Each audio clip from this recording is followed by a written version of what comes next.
Jujutsu Kaisen. At the time, I was like, okay, this is really good. I'm really enjoying this. This really went above what my expectations were. Definitely above your expectations. Oh.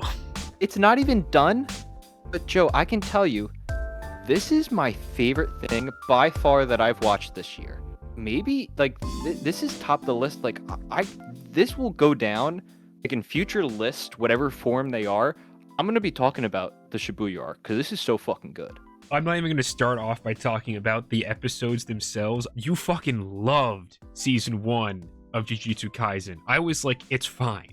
Like, I understand what it is. It's just peak shonen type of shit. A lot of people call it mid. A lot of people love it. Like, whatever. I don't give a shit. Season 2 of Jujutsu Kaisen is unequivocally the best shonen thing I have ever seen.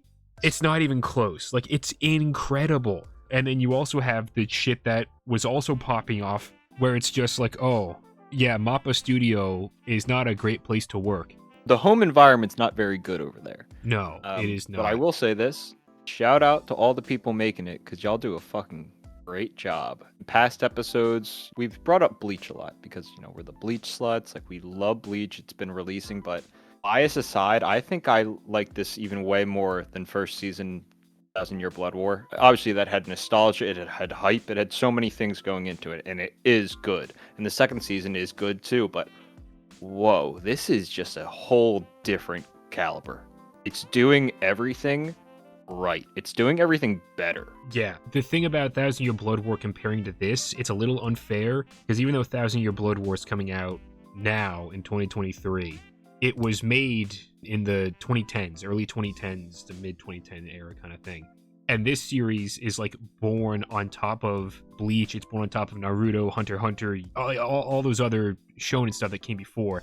So it knows kind of how to flip tropes and how to do things in its own unique way, which is great. And I will talk about how incredible it is in these stretch of episodes that we fucking miss talking about weekly. I mean, Joe, the last time we talked, we were like, oh my goodness, Toji's showing up. And now Jesus! I say that, and I'm like, who fucking cares about Toji? Get that guy out of here. So much has happened. Who gives a fuck about Toji? I mean, I kind of give a fuck about Toji, but really it was cool. It was really cool. There's a scene with him and a couple of rabbits that's dope as hell. Other than that, though, I don't give a fuck. Ping, ping, ping, ping, ping, ping, ping, ping.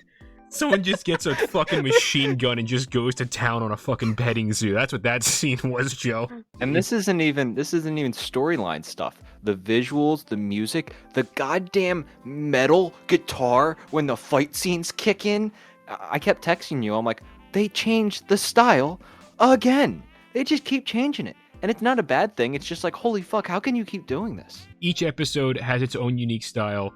And I think okay, so episode 39, I don't know what episode that is in season 2. I don't care. Just overall episode 39 is the one that we come back with. That's the one. It's Toji fighting Squid Boy. And then we go to, hang on, I gotta flip through all the fucking notes. Give me a sec here. 40, 41, 42, 43. We just got 44, which ended with Tengen Toppa Gurren Toji. So that was visually good too. That was so insane. I didn't understand. We're gonna be all over the fucking place because we got 5 fucking episodes to talk about here, and each one of them is more insane than the last. And so I was just We're talking. not even gonna touch Attack on Titan. That's a whole thing. That's a whole beast upon itself. Unto itself.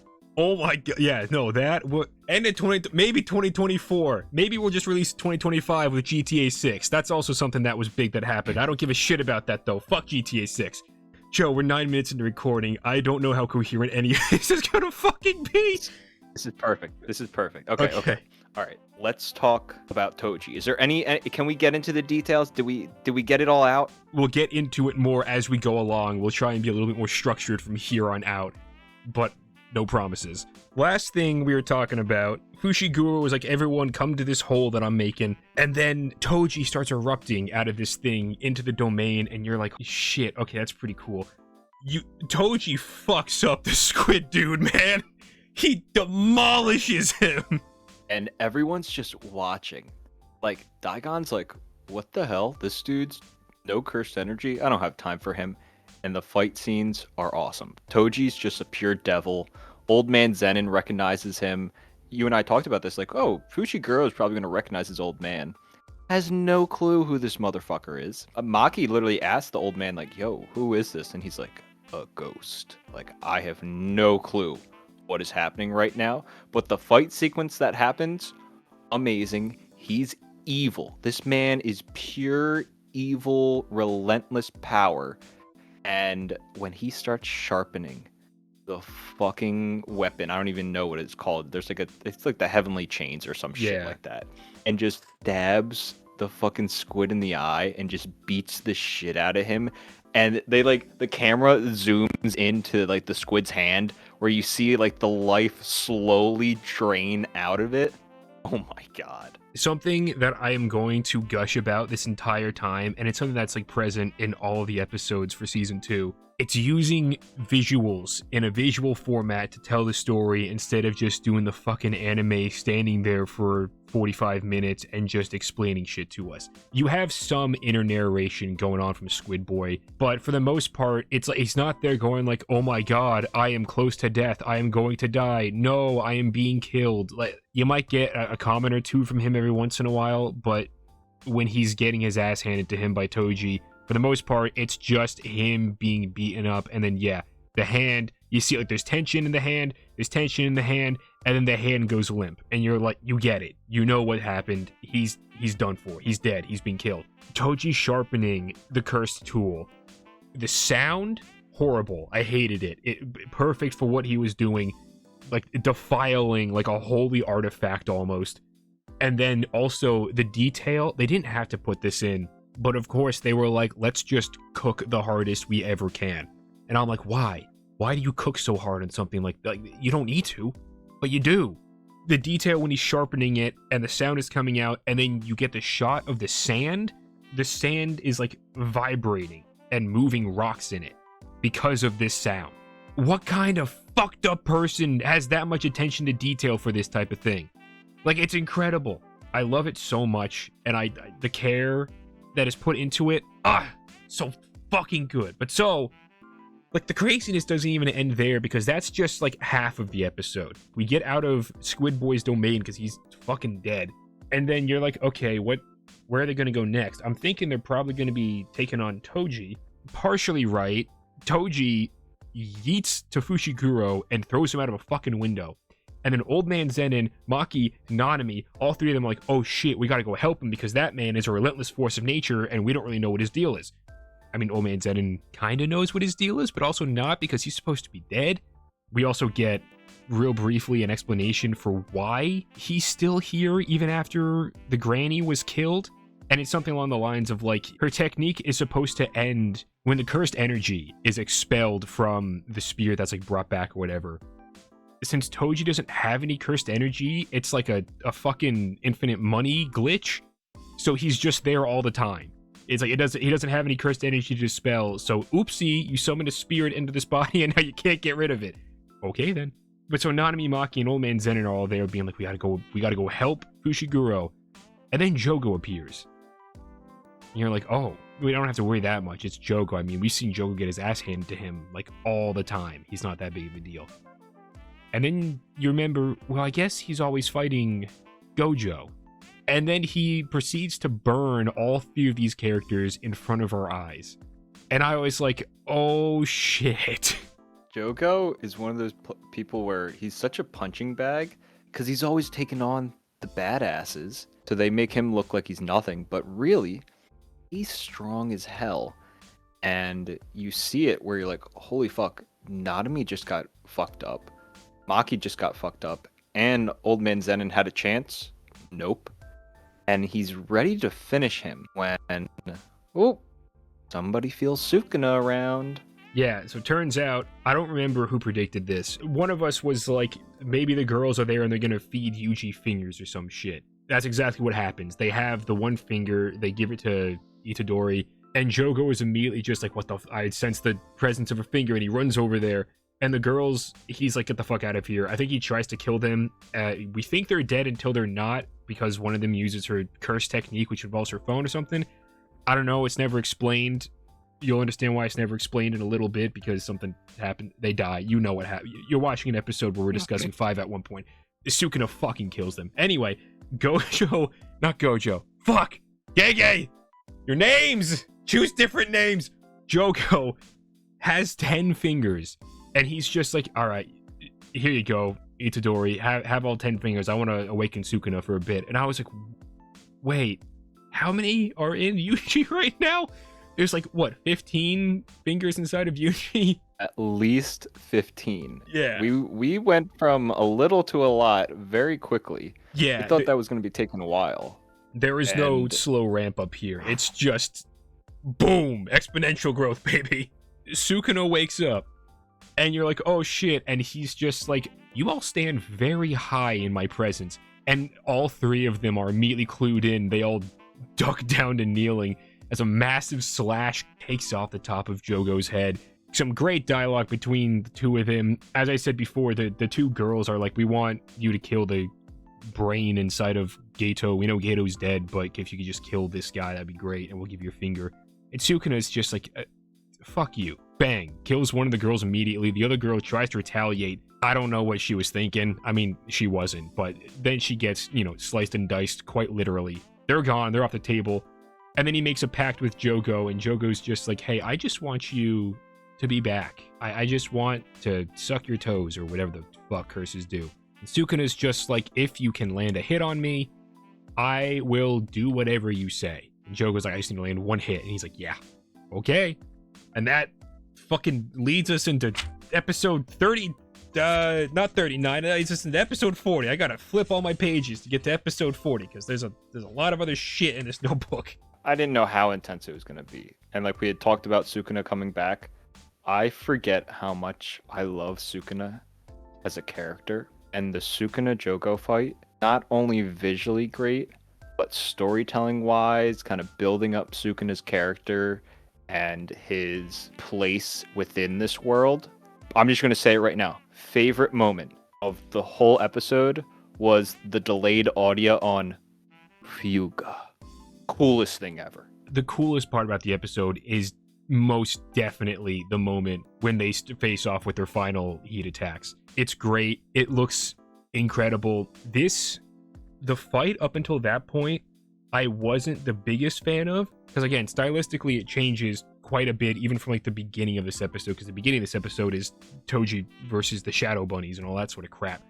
We'll circle back around to that in just a sec here, but yeah, the fight between Jogo and Sukuna, animation wise, absolutely phenomenal, very impressive.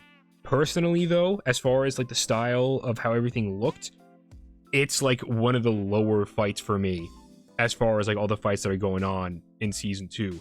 But that should tell you just how fucking crazy the rest of this show is, because it's just like all the fights are just that fucking good. The fight's very jarring, very disorienting. You're kind of all over the place. There are some really cool moments, like Jogo smashing the 2 buildings and like using his hands to kind of represent them, and Sukuna in between. That's Sukuna great. obviously just makes Jogo look like nothing. He's trying so hard, poor guy. And we get another meteor scene. Yeah. Two anime good meteor scenes. Fucking sick. And it's not even like the visual of the meteor. The best part of the meteor scene is the goddamn Sukuna showing up with Panda and the one other guy. Yeah, that part, oh my god, like that's great. That I have a note in here, Gato's posse gets wrecked. I don't even want to talk about them that long. They appear for a second. It's a flashback because you have the 2 girls who are dead as well. It's just showing you why these other characters are here with Panda and Panda's handler. I don't know what the guy's name is. They're about to fight, and the show is so like self-aware, where they're just like, we know you don't really give a shit about these other people fighting. Like, this isn't what the main draw here is right now. You care about the big boys. And so they're about to fight, and then before they can initiate it, everything starts shaking and the lights start flickering. And they're like, what the fuck is going on? And then a building explodes as the 2 powerhouse curses come flying out, and you're just like, oh, the moment where Sukuna just appears and he's like, no one's gonna move until I say so, otherwise I kill you. And he's so happy and jovial, like he's having a fucking ball. This is the most fun he's had in millennia, because he's just been stuck inside Yuji and then inside the fingers like all this time. So him just being like, now, and he does the clap, and immediately everyone blinks out of frame because that's how fast everyone's moving. Then the massive explosion, and then Joe goes like, I did it. We're good. I didn't kill him, but I definitely hit him. And then Sukuna's just like, yeah, you thought. And he's like, oh, Christ. It was all done so well, so entertaining. And the final standoff was just great. Obviously, Jogo's a little confused, like, wait a minute. How is he using a fire technique? Like, I thought his was severing and cutting. And Sukuna makes the meta comment, like, I'm not going to do anything like so cringy as explain my technique. Well, let's just do this. You bring your best, I bring mine, and let's see what happens. And just him drawing back the arrow looked amazing. I even loved the little bit of detail of seeing these bad characters in anime. You'll get a backstory of like when they were good and then what happened to make them bad. But very rarely do you just get them, no, this is just them, and sometimes them being who they are is enough. He was sad that he wasn't able to like support his cause, but now he's gonna go hang out with Hanami. He's gonna see Daigon. They're talking about how Mahito's the last one there. And there's even a time where Sukuna's like, oh, you wanted to be like human? Oh, no, you wanted to be on the same level as humans. And it was just some good like commentary on like, why are we even doing this in the first place? And the last episode, maybe the last episode that we'll talk about, Mahito talks about it a little bit as well, as like, what is the point of all this? But I think that being thrown in with Sukuna and Jogo was really important and very much paid off, especially when you see Jogo crying that Sukuna was like, you know what? That was pretty fun, my guy. Thanks for playing with me.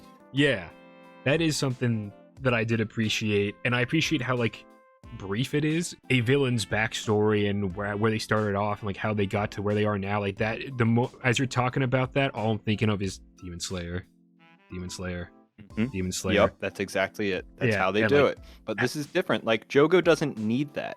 You can just make him, as he is, have some character. Yeah, we're seeing them as the quote-unquote bad guys, but from their perspective, they're the good guys. Yeah, and I love that acknowledgement from Sukuna where he's, like you said, you want to be the humans. And it's like, I think he said you want to be the humans initially just to try and get a rise out of Jogo, because he understands fully. He's like, you don't want to be human. You want to have the position that the humans have in the world right now, because they're very much the dominant beings of that world. So it's just great seeing that there are some unique perspectives at play here. It's enough of a sprinkling of spice to kind of get it to where it feels different. It feels unique. I didn't give a shit about Jogo that much in season 1. I didn't really give a shit about him in season 2 either until the last couple of episodes that had him in it, and especially this episode where I'm like, oh, he has more emotional range than just a block of wood. Not a high bar, but it cleared enough of the bar for me to actually be like, all right, you got me, Jogo. I like you. You were, in the end, you were interesting enough for me to be like, yeah, I like your character quite a bit. But I'm going to shift gears here. Enough about the amazing, cool, epic fight going on there. Let's talk about another cool, epic, amazing fight going on between father and son, even though neither of them know it until towards the end, and then only one of them knows it, but then he dies again. So, Fushiguro doesn't stand a fucking chance. He is running for his life from this monster. And I love how they describe Toji. He's just acting on pure instinct.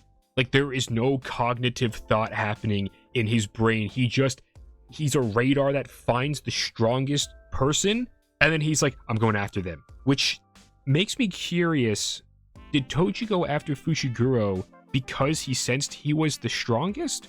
Or because he somehow, like, sensed a familial connection of some kind? In my head at first, I thought it was because he recognized Fushiguro as the strongest of the three that were there, but I'm not sure because Nanami is also there and Old Man Zenin is there.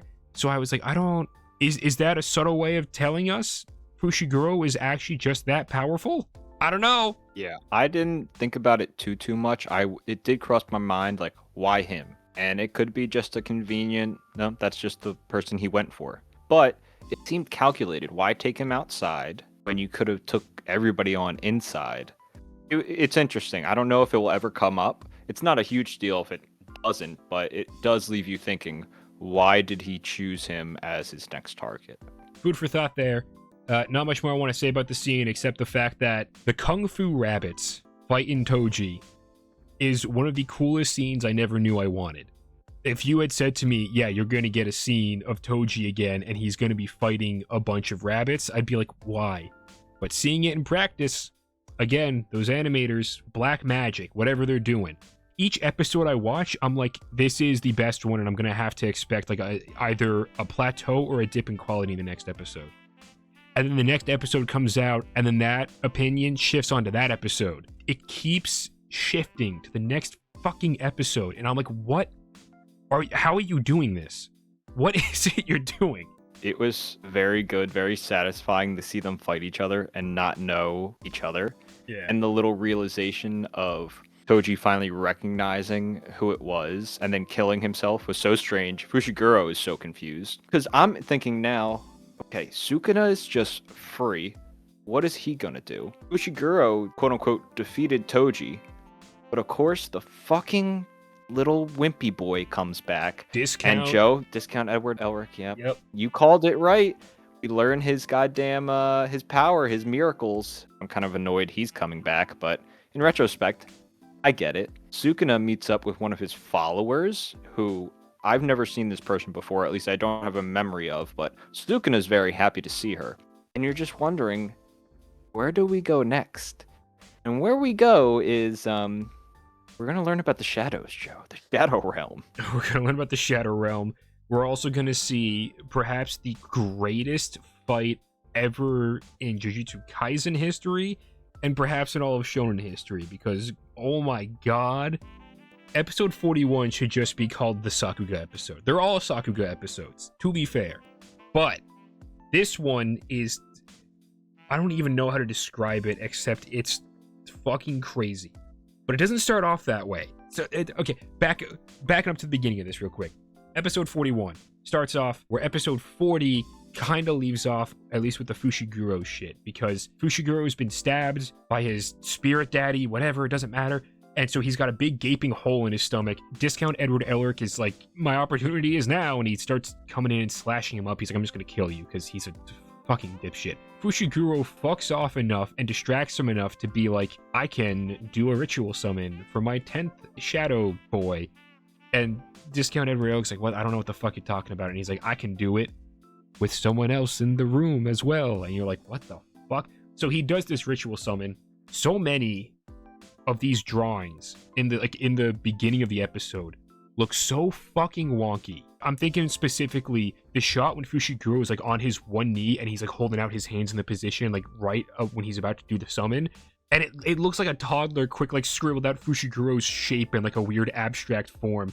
I can't tell how much of the beginning of this episode is just people rushing to finish it because clearly most of the time went into like the actual fight that we're about to get into, or like is it just stylized? I can't tell. I think it's stylized. I think there is a bit of a stylization to it because it looks quote unquote sloppy, but I wouldn't say it looks bad. Like there's not times where I'm like, oh, I don't like looking at that, but it's just so unique, and we jump around styles so much. Then when all the lights go out, oh boy.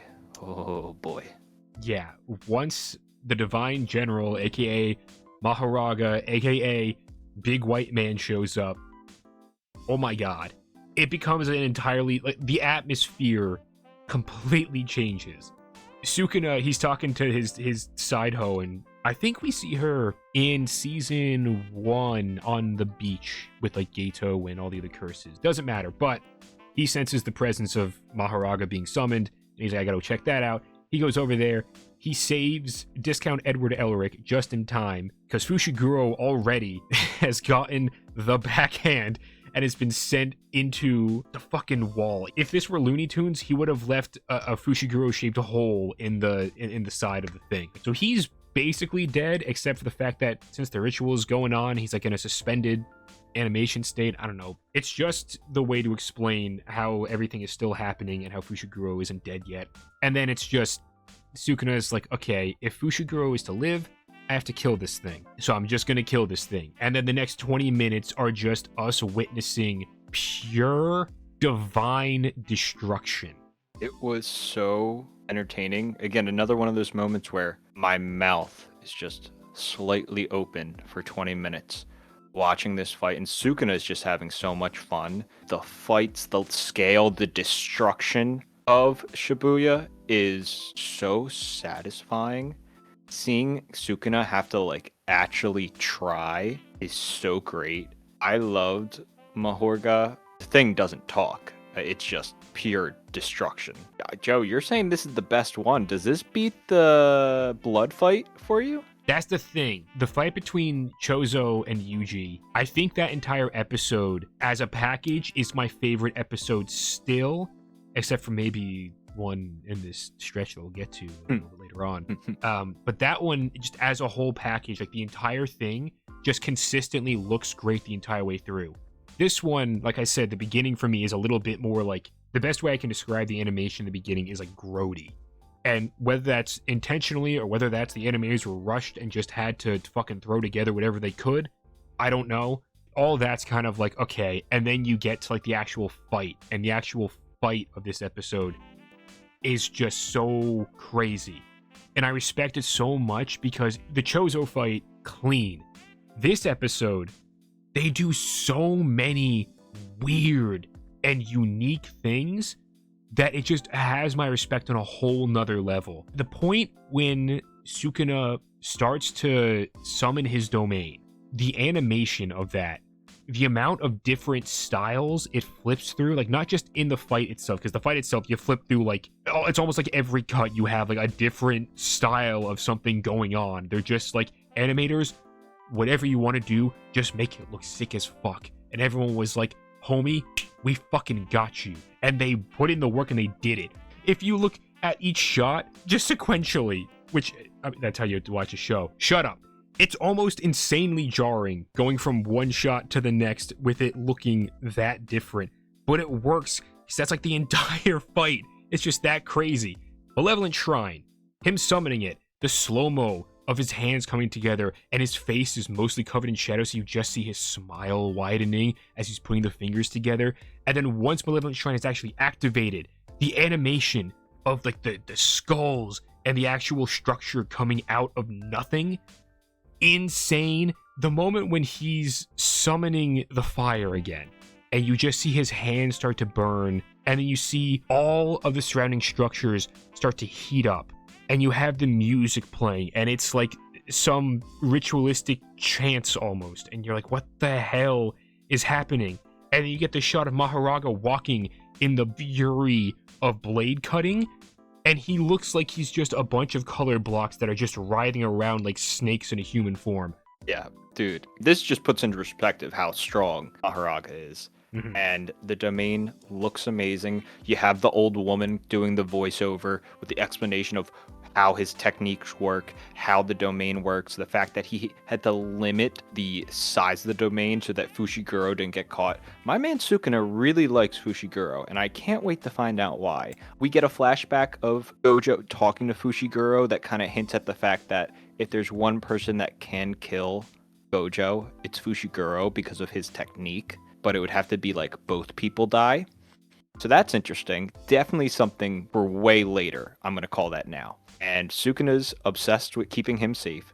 But all the other people in Shibuya, well, you don't even see them get cut. You just see, like, the best way to describe it is like pressure build up around them. And then they're gone. Because the amount of slicing and dicing that is happening, Mahoraga looks amazing when it's happening. And the build-up's just so great. You're just jaw-dropping. It's so stunning. It's like we got a mini movie that we got to watch. That's exactly what it feels like. It's great. And it's punctuated by two of my favorite fucking things in the series. Number one, Sukuna kills discount Edward Elric. He's just like, what are you looking at? Go away. And the guy starts running and he's like, I'm free! And then his face just slides off. And you're like, Yes! Thank God! One thing Sukuna did right. Second thing, he really just loves seeing people in despair. Chief among them, his host. So after saving Fushiguro, he like brings him off to, wherever to get healed. He's just like, all right, time's up, kid. Here, have a look. And the fact that there's no audio except Yuji breathing as he's left there to look at the crater that Sukuna left, and then all the memories flash on screen of all the destruction that has just taken place in the last 2 episodes. Like, it puts into perspective just how insane everything that just happened was. Especially because then, as Yuji falls to his knees, vomits, and starts scraping the pavement so much that his hands become bloody. Fucking end the song, or no, it's the opening song, right? Yeah, the opening song starts playing. The opening. And he's screaming, and the show just cuts between all of the scenes that we just went through. This is something that, depending on how they handle it, might be my favorite thing in the entire fucking series, and perhaps one of my favorite things in all of Shonen. The ability to have the fallout leave a lasting impact on the world. Like, the fact that you left a crater in the actual real world. Like, this isn't Dragon Ball where we're off in, like, a fucking desert somewhere, so, like, nothing matters. Like, no, this was a city. This was Shibuya. It doesn't exist anymore. It's, like, been wiped off the fucking map. If the fallout of this carries forward into the future of the series, like, not only the emotional fallout, which definitely carries forward. This is the first Yuji breakdown we get in this many episodes. Just wait till we get to the end of what we're talking about. Oh my fuck. If we get like the actual fallout having consequences for everything going forward in the world, oh my god, the impact is monumental. When the opening song doesn't play, you know something's up. You're like, okay, something's gonna be fucking going on. And even the episodes where it does play, shit still goes on. But for this one, for it to happen at the end, it fit perfectly. Yuji's pure, like, holy fuck, what am I? Because he's such, we talk about how such a good character is. He's just so feel good, you love him. But he has limits. He's so fucking done. It made Sukuna showing up, like you said, have an impact, literally. And you're just wondering, where do we go from here? What else is there to do? Isn't everyone dead? Not yet, but we're almost there. We're close. Just 2 of my favorite fucking people. Fucking Malaysia. Why couldn't he just go to Malaysia, Joe? So at the end of this episode, we see Two Faces walking around. He's all good, which then leads us into episode 42. This one is like the goodbye to Nanami, really. So he's just walking around. His mind is half in the present where he is now, and then his mind is also half in what I'm calling just the Hawaiian afterlife. He's just having a good time, chilling over there, walking along the beach, enjoying the water. So much of it is just, I don't find it interesting to talk about because it's just the build-up to the actual interesting thing that happens, which is, of course, Mahito gets his hands on him, Yuji runs into both of them, and then Yuji just witnesses how to talk about this. Bro, poor Yuji. He just is not getting a break. No. And after all that destruction, my guy Nanami, rest in peace. They don't even like make it, oh, he just turns into one of the transfigured humans. Nah, he gets blown up in half. You see his lower torso just fall down. What was his final words? He's like, I leave it to you, Itadori. Yep, and that's the interesting thing that I want to talk about. He's having this moment where he's thinking to himself, I can't pass the burden on. Because he knows he's dead. He's like, I've been burnt half to a crisp already. I've expelled all of my energy just fighting all these other curses, trying to take them out for all the other friends and all like the next generations, whatever thing. And then he sees his old buddy from, back in the beginning of the season when we saw him. And he's just looking at him. And at first, I didn't quite understand what was happening. It seems like he's telling Nanami, you've done your part. Time to rest. Pass it on to the next generation. And he's sitting there like, I don't want to do that.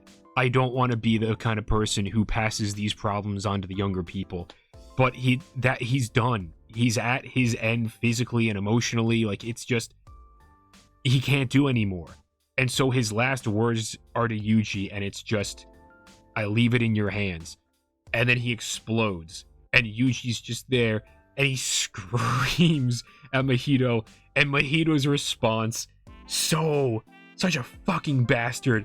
Why are you screaming, Itadori? He's just screaming back at him. I'm like, I can't wait to see Mahito get put through a fucking meat grinder, man. I want to see this man get absolutely demolished.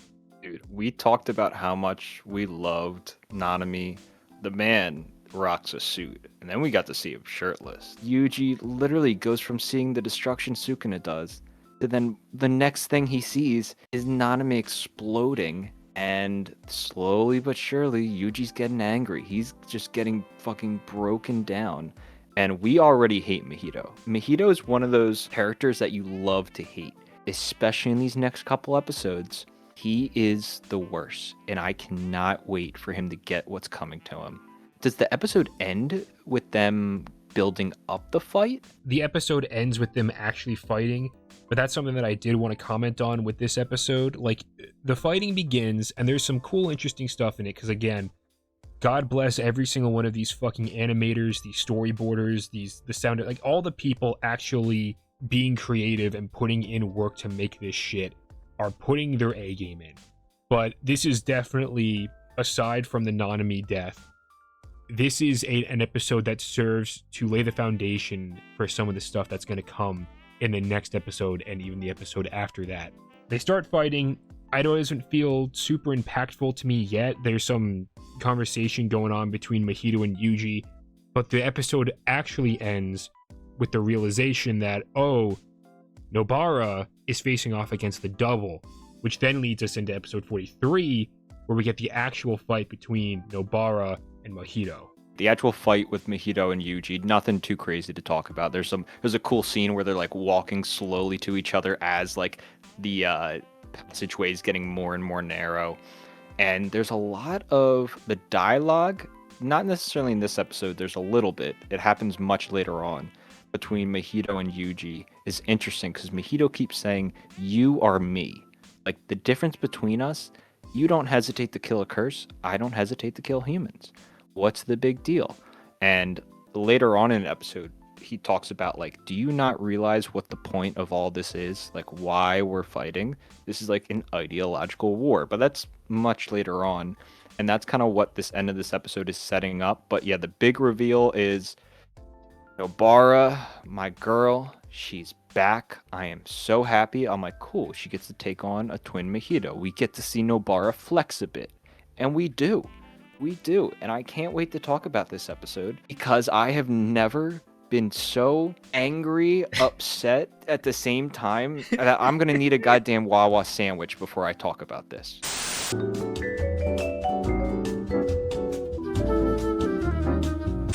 All right, back from the lunch break. Been refueled. Where were we? Nobara. Nobara's here now.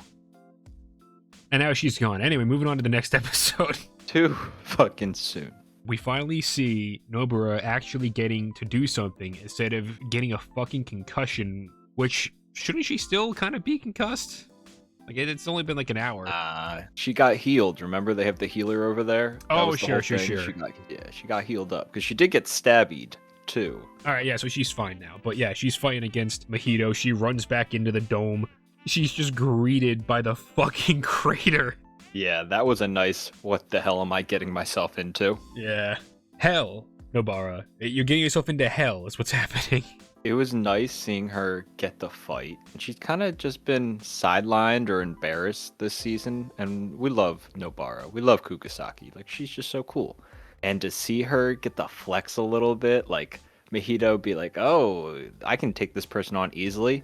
And she fucks with him a bit. Like, the first attack, she gets the nail to the head, which was awesome. And at the same time, we're flashing back to the Yuji and Mahito fight, which one thing that stood out for me and that I tend to really like with Jujutsu Kaisen fights, it's not like, oh, I throw a punch, you block, I throw a punch, you block, and there's no damage. The good thing with these fights, there's times where Yuji takes the upper hand and literally beats the shit out of Mahito. And then other times where Mahito beats the shit out of Yuji. Like, actual punches land, actual attacks land. So I love that from the Nobara Mahito.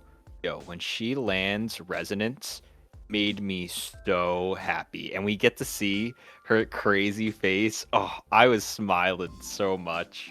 This is the perfect sequel to the Cursed Brothers fight that we got at the end of season 1, where I didn't expect it because I was just like, oh, okay, so Nobara is going to be dealing with Mahito on her own terms.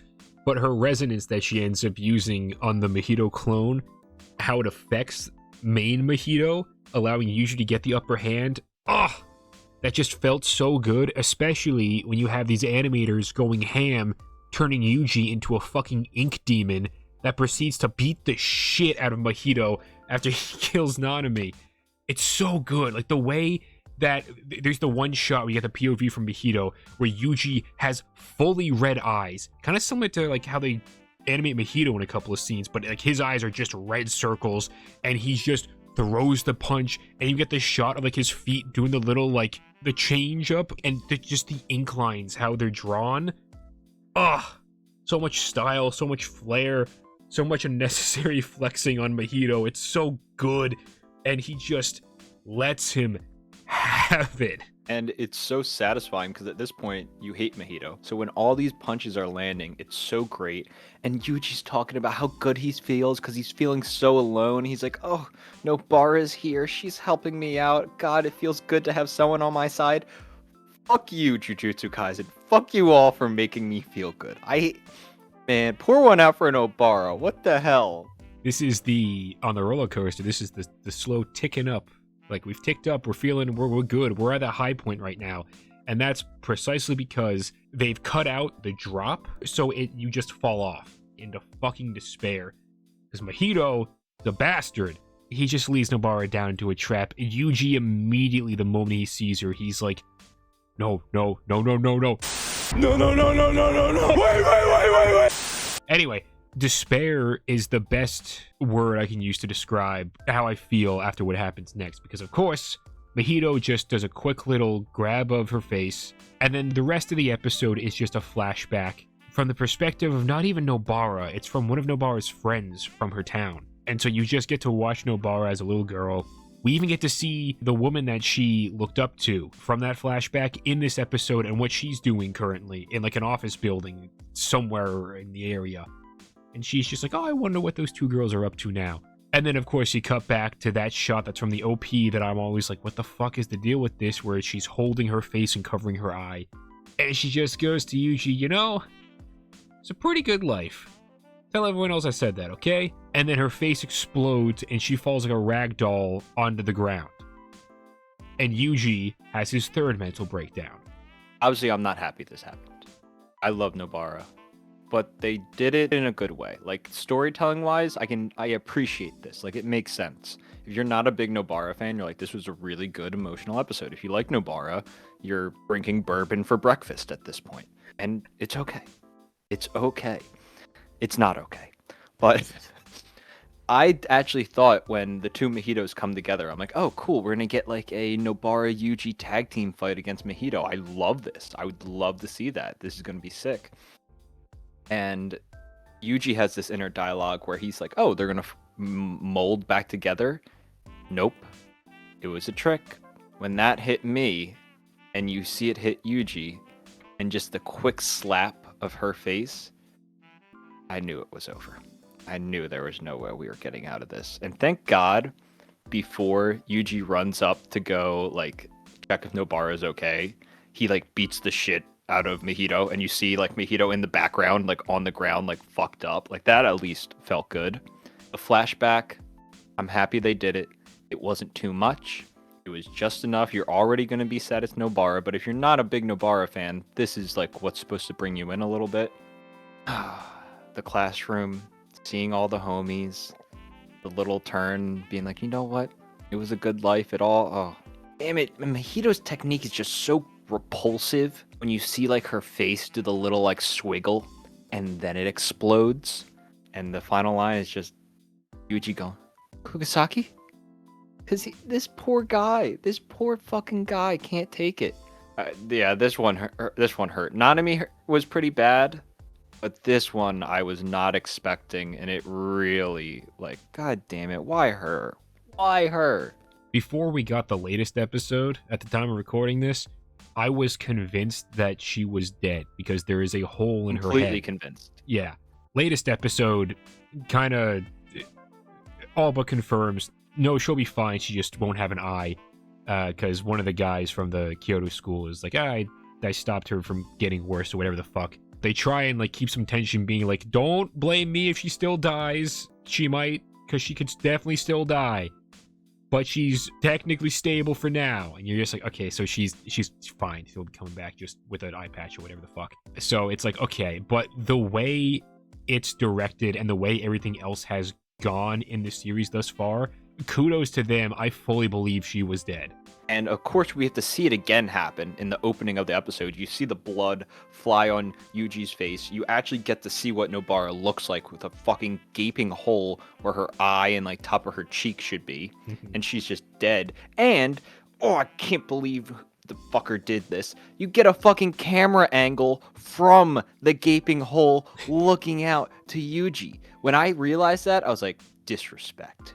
Disrespect. Very creative, though. This episode is in contention with my favorite episode of the season thus far. Like, it's between this, it's between the Choso fight, and it's between the Divine General and Sukuna fight.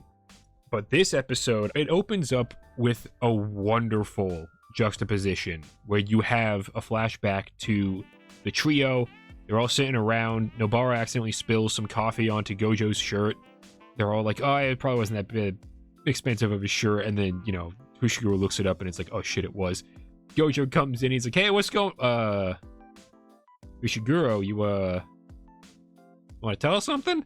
And then like, everyone's laughing and having a fun time, and then you hard cut to just the shot of Nobara's presumably dead head just on the ground, blood everywhere. And oh my god, the animation that follows with Yuji as he's slowly breaking down and panicking, and we keep getting closer and closer every time we cut back to him, even up to like just the shot of his eye.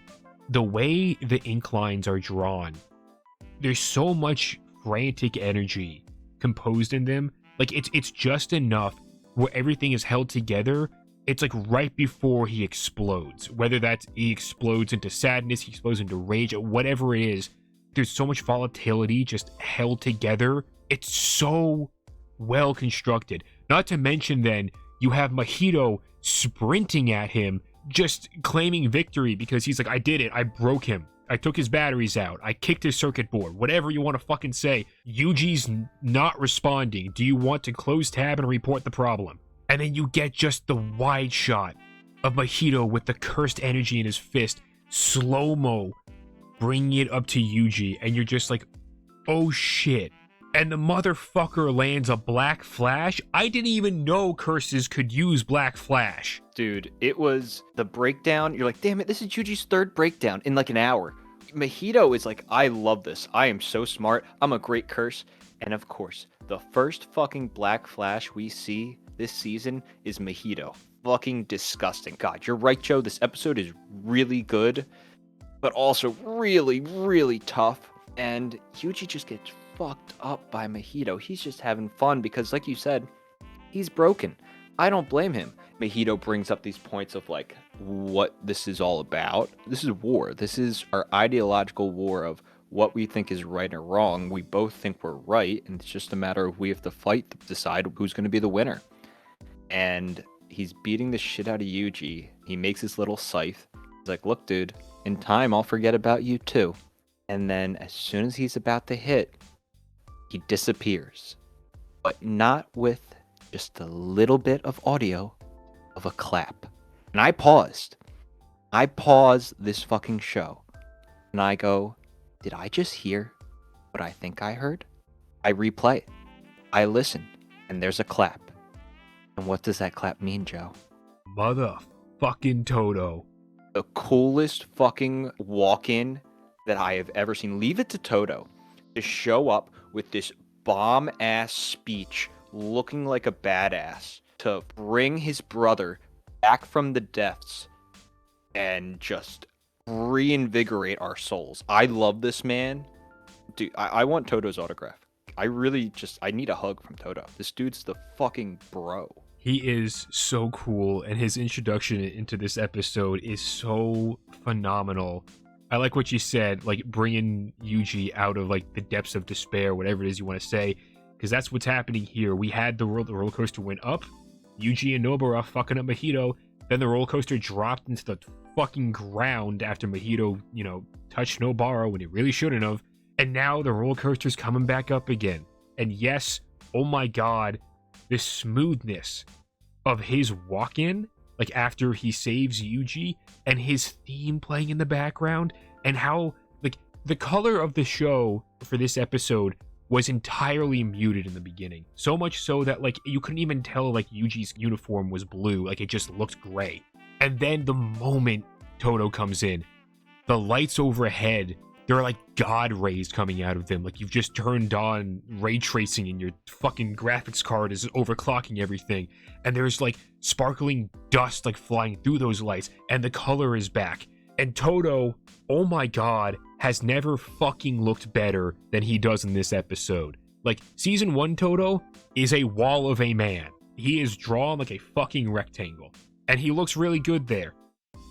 This season, the fidelity, like maybe not fidelity, just the style that everyone is drawn in. I didn't realize how much of a change the new art style was until like we're at this point in the series, and I'm looking back and I'm like, wait a minute, Tony used to look like that? Because now he is a chiseled god. It is like he used to be a brick wall, but now he is like the epitome of the male form. It is insane. He's slimmed down a little. He's refined. Even a sense of his maturity. Like when we've seen him in the past, he's a little goofy too. That's out the window. He is just a stud now. Here to protect his brother and here to protect his friends. I will say we do get a little bit of a flashback, which I think was perfect. It's not a long flashback of why he's there in the first place. And he's there with this dude. He looks like he should be like a maestro for like a orchestral band, like this big band. But I guess this is his partner, and his technique I really love. And I thought this was really good. Instead of just an OP or a Hime, let me heal you back to 100%. He's like, look, this is how it works. Your wounds and everything, I'm stopping them. You're not going to get worse, but you can get new ones.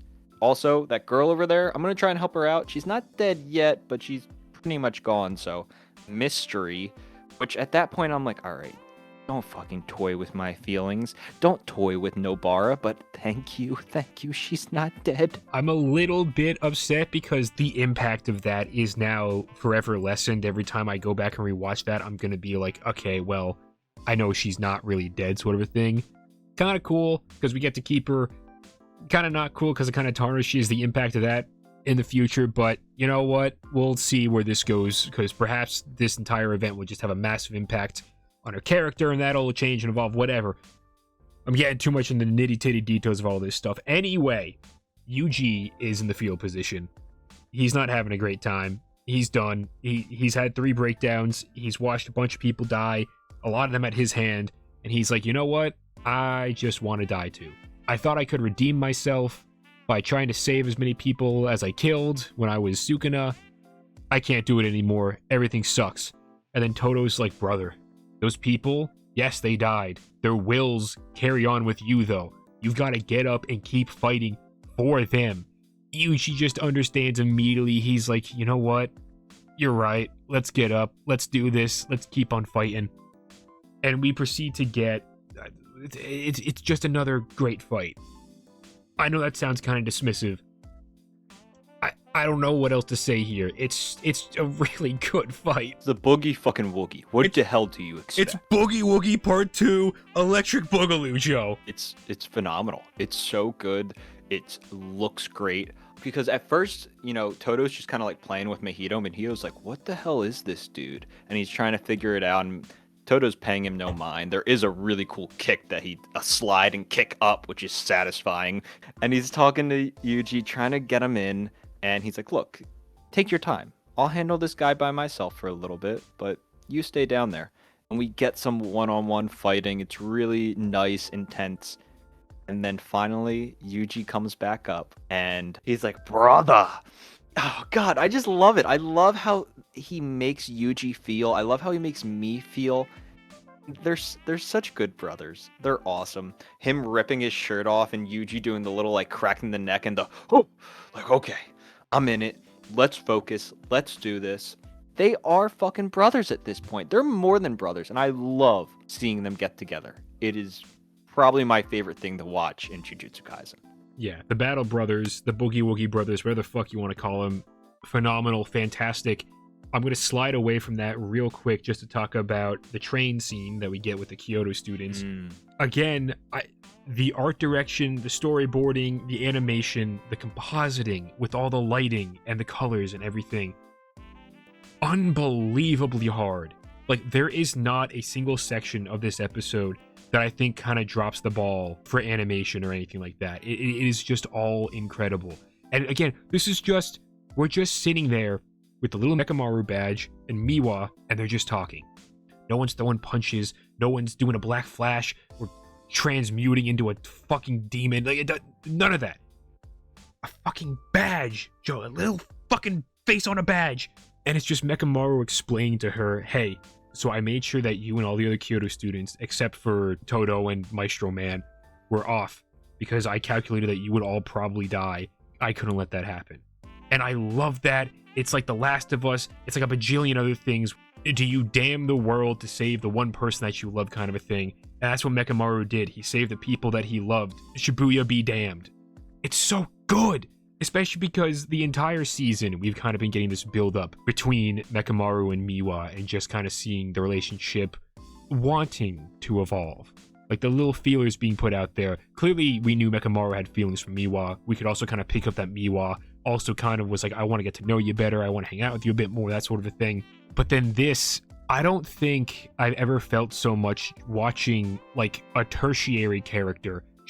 Miwa's not even a secondary character. She's tertiary at best. I've never felt so much just watching someone like that cry. And it felt so real and so natural.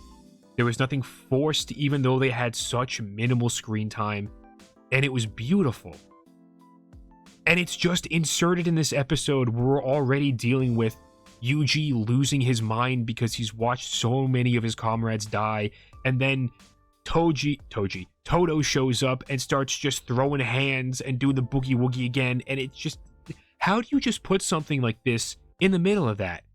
And it all just, it's cohesive. It works. It's incredible. It was nice seeing the Kyoto students too, because it did cross my mind. Why is Todo here? I thought this was just Yuji's school, but to just be able to make that work goes a long way to talk about the directing. To just have that in there and be like, we still have time, because yes, there's still more to this episode, because we get some great fighting. We see Yuji land, I'm going to call this the first actual Black Flash. And my God, it felt so satisfying. And Todo has a little self-talk to himself where he's like, wait a minute, Mahito did a Black Flash? Little brother did a Black Flash? Hell, I gotta show off mine. Holy shit. He goes Super Saiyan. It was absolutely stunning. It's phenomenal. Just the whole fight. I love the logistics of it because Mahito is not an idiot. So he tries to split up Todo and Yuji, and he tries taking on just Todo. The problem with that is Todo, just on his own, is still a fucking force to be reckoned with, and he completely evades him and then matches back up with Yuji, and he's just like, alright, we're together now let's go face off against him. And then just Tengen Toppa Todo. He's just one of the goats. Lands that Black Flash kick, and I love the narration that we get towards the end. At this current moment, each one of these three fighters is outputting 120% of their potential. I don't care about math checking out or not. That's badass as hell. And the final face that you see of Mahito as he's just screaming at them, incredible. It's a perfect episode. There is nothing in this episode that I think looks weird or wonky or I feel is out of place. It's a bunch of shit that coagulates into just great anime. I cannot wait for these last 3 episodes. I'm going to be so sad when this is done because it's going to be a while till We get it again for the right reasons. Look, I don't know the details of this whole Mappa thing, but I would love to tell one of these people how much I'm enjoying this work, because watching this week to week has been so enjoyable. Rewatching all these episodes yesterday, there wasn't even I enjoyed it so much. I'm singing the fucking opening. This goddamn opening has grown on me so much. You are my special. Like, oh god, it's so good. Like I said in the beginning of this stupidly long catch up, the first season I didn't really care about. The second season of Jujutsu Kaisen has made me such a Jujutsu Kaisen fan that I'm holding it in the highest regards.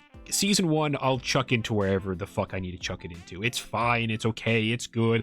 I don't really care about Season 1 all that much, except the fact that it laid the foundation for what we get here.